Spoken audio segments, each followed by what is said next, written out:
चौथीचा अभ्यासक्रम यावर्षी बदललेला आहे आणि बदललेल्या अभ्यासक्रमांमध्ये इयत्ता चौथी मराठी या विषयामध्ये दुसरी कविता आहे श्रावण महिन्यात ही कविता झाडी बोली भाषेतील आहे पा आपण श्रावण जो आपला काही महिना आहे मराठी महिना तो आपण श्रावण म्हणतो परंतु झाडी बोली भाषेमध्ये या ठिकाणी श्रावण म्हटलेले त्याला काय म्हटलेले त्याला श्रावण आणि आपण म्हणतो आपल्या बोली भाषेमध्ये महिन्यात तर या ठिकाणी महिन्यात म्हटलेले आहे पा या कवितेमध्ये झाडी बोली भाषेतील बरेचसे असे वेगवेगळे शब्द आपल्या बोली भाषेच्या व्यतिरिक्त त्याचा उच्चार वेगळे असलेले पण अर्थ एकच असलेले बरेचसे शब्द आले या कवितेमध्ये श्रावण महिन्यात मोठा म्हणजे मोठा नवल धाकधूक काळजात या कवितेमध्ये काळजात हा शब्द आलेला आहे पहा काळजात म्हणजे काळजात तुम्हाला आता ही कविता या ठिकाणी सादर होत असताना प्रत्येक शब्द ना शब्द तुम्हाला या कवितेतील वेगळा निश्चितच जाणवेल या ठिकाणी मी पुढे कविता म्हणणार आहे आणि त्यावर कृतियुक्त अशी कविता या ठिकाणी चौथीच्या विद्यार्थिनी सादर करणार आहेत नाव स्टार्ट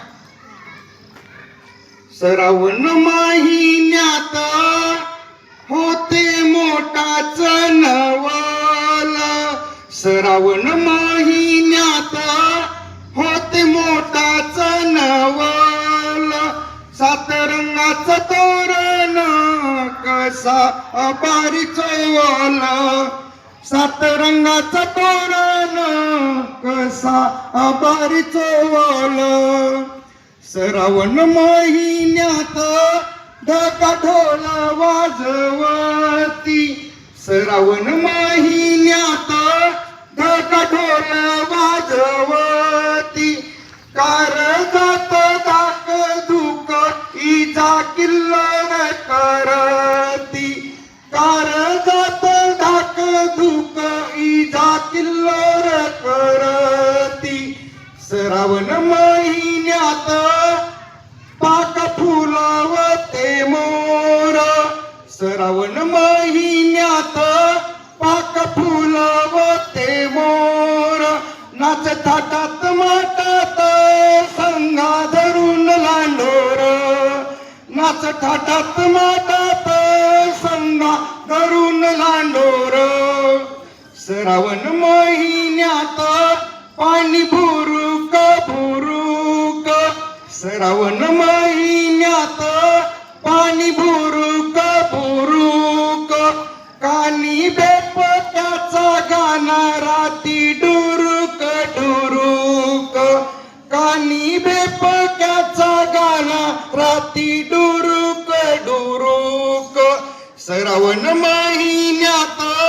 झाला पाणी भोवताल श्रावण महिन्यात